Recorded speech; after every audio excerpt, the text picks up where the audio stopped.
Mountain Monsters has been chasing something through the forests and hollows of Appalachia for 3 full seasons. The Ames team has tracked it, set traps for it, and come closer to it than any investigation crew has ever gotten to an unidentified creature in the history of paranormal and cryptid television. But they have never been able to say with certainty that what they were chasing was real. Until now. What the team confirmed during the final days of their most recent investigation is something that changes not just the trajectory of this show, but the entire conversation around what is living in the mountains of the American East. If you are new here, subscribe now because this is the confirmation that 3 seasons of evidence was always building toward. To understand the full weight of what the Mountain Monsters team just confirmed, you need to understand what this show is, what it has been building across 3 seasons of pursuit, and why a confirmation from the Ames team carries a different kind of credibility than a similar claim from almost any other cryptid investigation program currently operating in this space. Mountain Monsters is not a show that was designed around a single creature or a single region.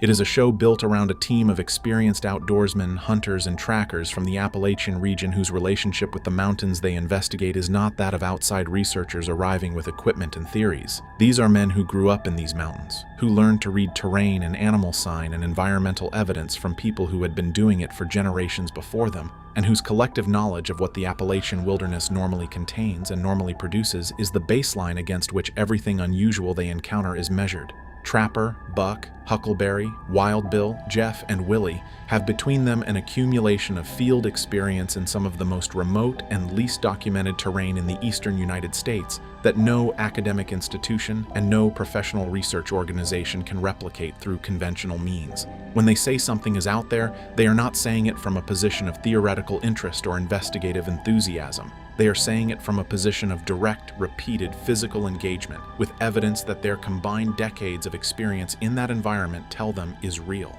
The creature they have been pursuing across 3 seasons of Mountain Monsters emerged from initial witness accounts that the team treated with the same practical skepticism they apply to all incoming reports, filtering them against their knowledge of what the terrain can produce naturally before committing to an investigation. What moved the creature from a collection of witness accounts into a sustained multi-season pursuit was the physical evidence the team began accumulating from the first investigation, evidence that could not be attributed to known animals, that was consistent across locations and witnesses who had no connection to each other, and that pointed towards something operating in the Appalachian wilderness at a scale and with a behavioral profile that the team's collective experience had no existing category for. 3 seasons later, the Ames team has more physical evidence, more documented encounters, and more accumulated testimony from credible mountain witnesses than any previous cryptid investigation in the show's history. And now they have something more than evidence. They have confirmation. The confirmation that the Mountain Monsters team just delivered did not arrive without context. It arrived at the end of 3 seasons of investigation that produced a body of evidence so consistent and so specific that the confirmation, when it came,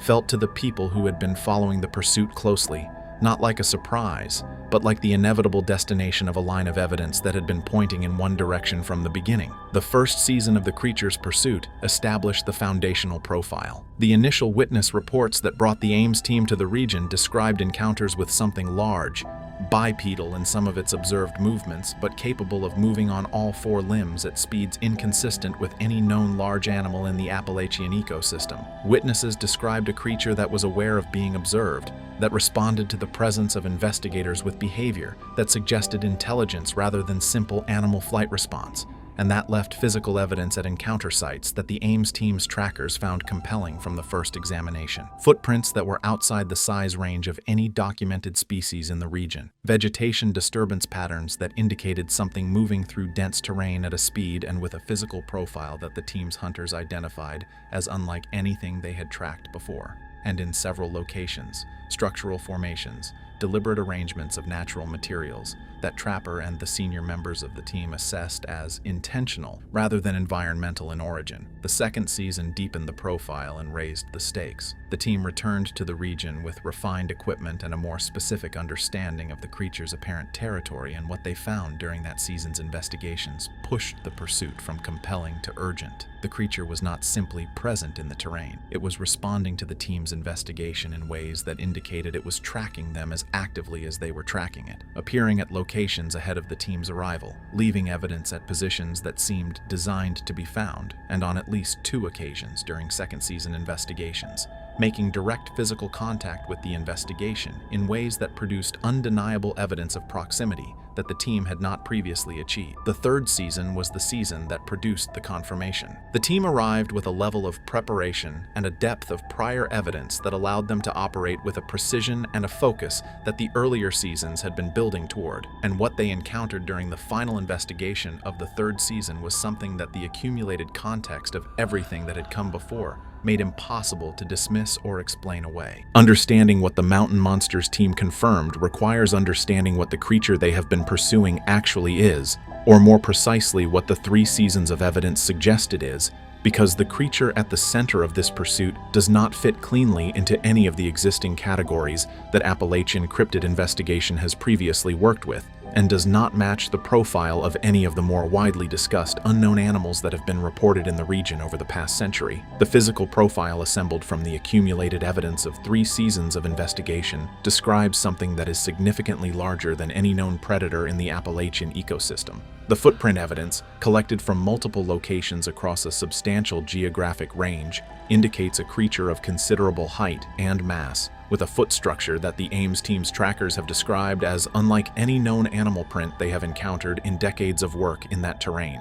The stride length documented in track sequences found during the 2nd and 3rd season investigations suggests an animal capable of covering ground at speeds that are inconsistent with its apparent physical mass when measured against the movement capabilities of comparable known animals. The behavioral evidence is in some ways more significant than the physical. The creature has demonstrated across 3 seasons of investigation a consistent pattern of intelligent response to the Ames team's investigation activities that goes beyond the reactive behavior of even the most cognitively complex known animals in its environment. It has altered its routes in response to the team's trap placements in ways that suggest it understood the purpose of those structures. It has appeared at locations that the team had identified as strategically significant in ways that suggest it was monitoring the investigation's progress, and it has left evidence at encounter sites that the team's most experienced trackers interpret as deliberate communication, though what specifically is being communicated and to what purpose remains one of the central unanswered questions of the entire pursuit. The witness testimony that has accumulated around the creature across the 3 seasons of investigation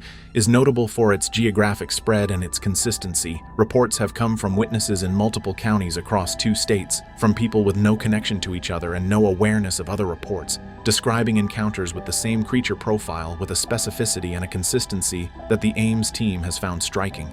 Witnesses who have encountered the creature in the field describe an experience that is different in character from encounters with known large animals, a sense of being evaluated rather than simply threatened, of being the subject of something's attention in a way that feels purposeful rather than accidental. The investigation that produced the confirmation was the 3rd season's culminating effort, the investigation the Ames team had been building toward, across 2 full seasons of accumulated evidence and refined understanding of the creature's territory and behavior. The preparation for this investigation was more extensive than anything the team had undertaken in the previous seasons, reflecting both the seriousness with which they were approaching the final push and the specific intelligence they had gathered about the creature's current location and movement patterns. Trapper had spent weeks in the period leading up to the investigation reviewing everything the 3 seasons had produced, working with the team's trackers to build the most complete picture available of the creature's range, its den locations, its seasonal movement patterns, and the specific behavioral triggers that had generated the closest encounters of the previous seasons. The result was an investigation plan that was more targeted and more specifically calibrated to what the evidence suggested than anything the show had previously attempted. The investigation began with the Ames team splitting into smaller units to cover more ground simultaneously,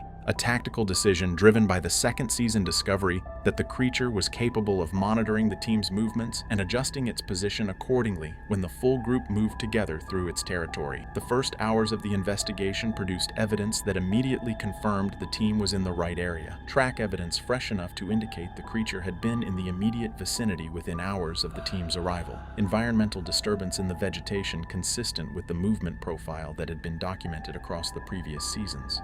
and audio evidence captured on the team's recording equipment and heard directly by field members that Trapper and Buck both identified immediately as consistent with vocalizations attributed to the creature by witnesses from the first season onward. But it was the encounter in the third hour of the investigation that produced the confirmation in a location deep in the terrain that the team's evidence suggested was central to the creature's current reign, under conditions that the combination of their preparation and the creature's own behavior had created in a way that neither side of the encounter had entirely anticipated. The moment of confirmation came in the way that the most significant moments in the mountain monster's investigation always come, not through a planned encounter at a prepared trap site, but through the unpredictable intersection of the team's carefully positioned presence and the creature's own movement through its territory. An intersection that the preparation had made possible, but that the specific form it took was not something the team had scripted or anticipated. The team members who were in the field when it happened have described the moment in accounts that are consistent in their core details and that convey, even through the filters of post-event recounting, the immediate and undeniable character of what the encounter produced. What the team witnessed was not a partial view, not a fleeting glimpse at the edge of camera range, not the ambiguous impression of something large moving through dense vegetation in low light. What they witnessed was a direct and sustained encounter with the creature at a distance and under conditions of visibility that made the kind of misidentification that skeptics apply to most cryptid encounter reports genuinely impossible for people with the combined field experience the Ames team brings to an investigation. Trapper, who has spent more time in Appalachian terrain than any other member of the team and whose capacity for disciplined assessment of what he is seeing in the field is the product of a lifetime of serious hunting and tracking, described what he witnessed in terms that he has not used about any previous mountain monsters encounter. He was not hedging. He was not framing his account in the conditional language that investigators use when they are describing something they believe they saw but cannot fully verify. He was describing something he saw clearly, under conditions that his experience told him were sufficient for a definitive assessment, and his assessment was definitive. The creature the Ames team has been pursuing across 3 seasons of investigation is real. It exists. It is present in the Appalachian wilderness in the region the team has been investigating, and it is something that the existing categories of known Appalachian wildlife do not account for. The confirmation encounter did not produce only eyewitness testimony from the Ames team. It produced physical and recorded evidence that the team collected during and immediately after the encounter. Evidence that is described by the people who have reviewed it as the most significant single body of material the Mountain Monsters investigation has generated across its entire 3-season run. The camera footage from the encounter, captured under the field conditions of a nighttime investigation in dense Appalachian terrain, shows what the team witnessed with a clarity that reflects both the quality of the equipment they brought to this investigation and the proximity of the encounter. People who have reviewed the footage describe it as the clearest visual documentation of the creature that the investigation has produced.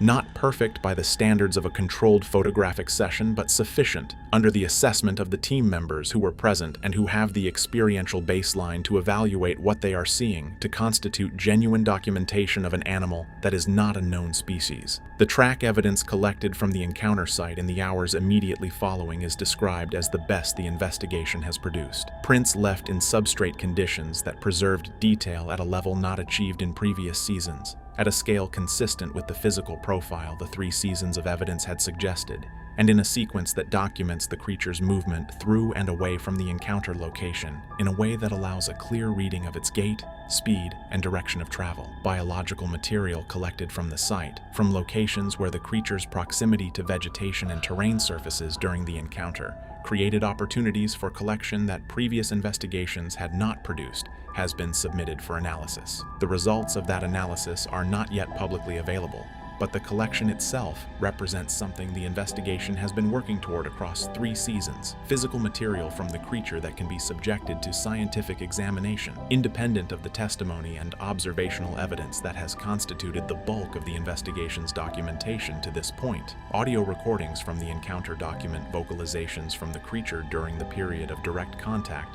that represent the clearest and most sustained audio evidence the investigation has produced, and that the team's members have described as unlike any known animal vocalization in the Appalachian ecosystem. The confirmation that the Ames team delivered at the end of 3 seasons of investigation was not news to the people who live closest to the terrain where the creature has been documented. In the communities scattered through the mountains and hollows of the region where the investigation has been centered, the creature's existence has never been a matter of serious debate among the people whose daily lives put them in direct contact with the wilderness where it operates. It has been a fact of the local landscape, acknowledged in the practical and undemonstrative way that rural mountain communities acknowledge facts about the natural world they share, without drama and without the need for outside validation, because the evidence of direct experience has always been sufficient for people who trust what they have seen with their own eyes in terrain they have known their entire lives. The witnesses who provided the initial reports that brought the Ames team to the region represent only a fraction of the people in those communities who have direct personal experience with the creature. The ones who came forward did so with a particular combination of conviction and reluctance that characterizes people who know what they saw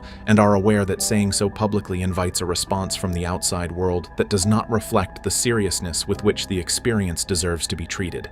The ones who did not come forward are more numerous, and their reasons for staying quiet are the same reasons that have kept this category of knowledge confined to local communities across the entire documented history of Appalachian cryptid reports. You do not talk about what you have seen in the mountains to people who have not seen it, because the conversation that follows is not worth having. The Ames team's 3 seasons of investigation changed that dynamic in the communities closest to the creature's territory in ways that are visible to anyone paying attention to how the local response to the show has evolved across its run. In the first season, the team encountered the careful and measured engagement that outsider investigators always encounter in these communities. The willingness to share what is directly relevant and the withholding of everything that could be dismissed or ridiculed. By the 3rd season, something had shifted. The teams demonstrated seriousness, their field credibility, and their consistent treatment of local witnesses with the respect that comes from investigators who share a fundamental orientation toward the natural world, had opened channels of communication that produced information the investigation could not have accessed any other way. The confirmation the team delivered is built in part on that information, on knowledge that had been held in these communities for generations and that became available to the investigation only because the investigation had earned the trust of the people who held it. The mountain monster's confirmation does not exist in isolation. It lands in a context defined by decades of documented cryptid reports from the Appalachian region, by a history of investigation that has produced compelling evidence without achieving the threshold of confirmation, and by a broader cultural and scientific conversation about unknown animals in North America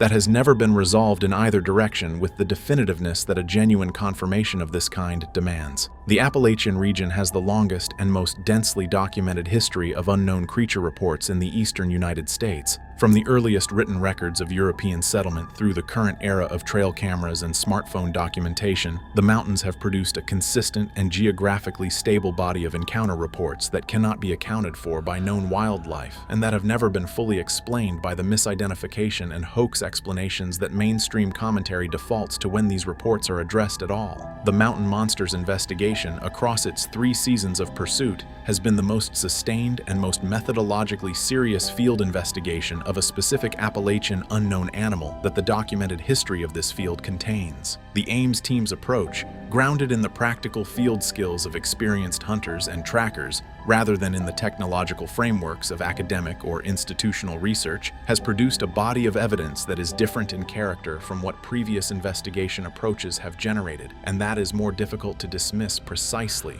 because it comes from people whose relationship with the natural world is practical and immediate rather than theoretical. The confirmation they have delivered changes the terms of the broader conversation in ways that will take time to fully register. Within the cryptid investigation community, it represents a threshold that has not previously been crossed with this level of documented support, a shift from compelling evidence to confirmed reality that the community has been working toward across decades of field investigation. For the broader scientific and cultural conversation, it raises questions that cannot be indefinitely deferred. If the Ames team's confirmation is sustained by the biological evidence currently under analysis, the implications extend well beyond the specific creature they have been chasing. They extend to what the existence of that creature says about what else may be living in terrain that human investigation has consistently underestimated. The confirmation the Mountain Monsters team delivered at the end of 3 seasons of pursuit is not an ending. It is a threshold, and what lies on the other side of it is a set of questions and obligations that the investigation, the show, and the mountain communities where this creature lives are only beginning to reckon with. For the Ames team, the confirmation changes the character of everything that comes next. 3 seasons of investigation have been oriented around the question of whether the creature is real.